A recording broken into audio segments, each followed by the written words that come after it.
Oh, there's another one coming Yeah. somewhere.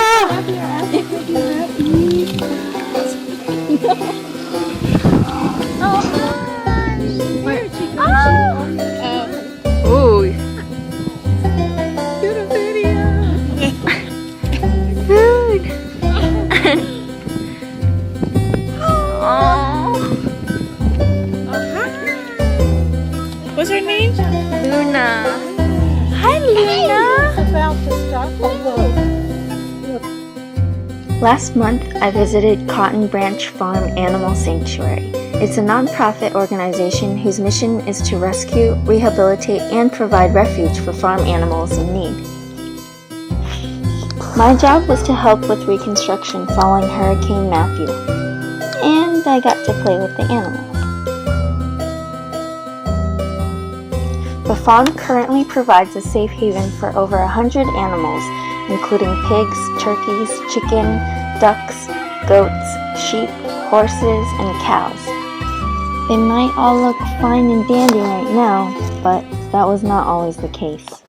Most of these animals were rescued from a fate of short, miserable lives before going to a slaughterhouse, and many suffer from ailments including arthritis, missing body parts, and cancer. One of the goals of the farm sanctuary is also to provide education about the social issues and victims behind the factory farms that many such animals come from. One of these victims are humans. Factory farms in the U.S. employ more than 500,000 workers, and according to the National Center for Farm Worker Health, Inc., these people come from working poor-class families, with approximately 72% born outside the U.S., including 68% from Mexico. These employees work for an income of roughly $23,000 a year, an income that barely keeps them at or above the poverty line. Many of these people come with the hope for the American dream of social mobility to a higher class. These statistics are in line with what we have talked about in class, with Latinos in rural areas being more at risk of poverty. However, these workers face many obstacles that hinder their chances of intergenerational mobility. The 2007 to 2009 National Agricultural Workers Surveys showed that 38% of farm workers do not speak any English, and 48% of farm workers do not have legal authorization to work in the United States. Moreover, investigations have shown multiple violations of child labor laws on these farms. For instance, during a 2008 raid of a slaughterhouse in Iowa, USA, officials detained 388 immigrant workers, including 28 minors from Mexico and Guatemala. This hinders their ability for higher education, which tends to play a major role in social class in American society. The Cotton Branch Farm Animal Sanctuary gives educational tours around the farm. We visit the animals, who are left to live out their full natural lifespan, and learn about the stark reality of the billions who are killed just a few months, some even just a few hours after being born in a factory farm. Indeed, each year, 60 billion animals are slaughtered worldwide for meat. In pursuit of higher profits and mass production, factory farms create methods to kill more animals in less time, with less workers. Typical for one employee to load 10,000 chickens onto killing machine lines per hour, or to cut 400 cows per hour. That's one cut every 3 seconds, and many work up to 90 hours a week. The unrelenting pace causes workers to suffer crippling repetitive motion injuries, such as carpal tunnel syndrome, tendinitis, and arthritis. Oftentimes, superiors push the workers so hard that they have to deficit in their pants to avoid slowing down.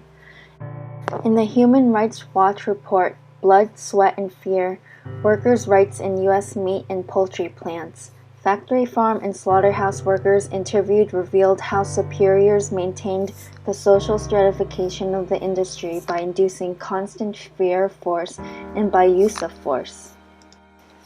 The superiors exploited their risk of deportation, inexperience of the English language, and threats of being fired, and most women also reported being sexually harassed and assaulted. On top of that, the violent nature of the work results in high instances of injuries, accidents, and sometimes death. The equipment in the farms are coated with blood, remnants of body parts, pus, and even tapeworms. The work is dangerous. The CDC states every day about 167 agricultural workers suffer a lost work time injury. 5% of these injuries result in permanent impairment. But the actual rates are believed to be even higher because workers are afraid of reporting their cases. And the injuries are not only physical.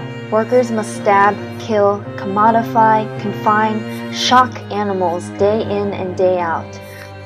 The high-stress job of killing distressed animals leads to high levels of violence, drug addictions, child abuse, arrests, and suicide amongst the workers.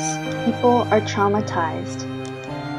To make it worse, ag-gag laws are being passed to punish whistleblowers on factory farms throughout the United States in order to control people's access to information on the horrific conditions in animal agriculture. Thankfully, the Cotton Branch Farm Animal Sanctuary is part of a growing movement to raise awareness and provide education on these issues, as well as on different ways we can help through our own compassionate life choices.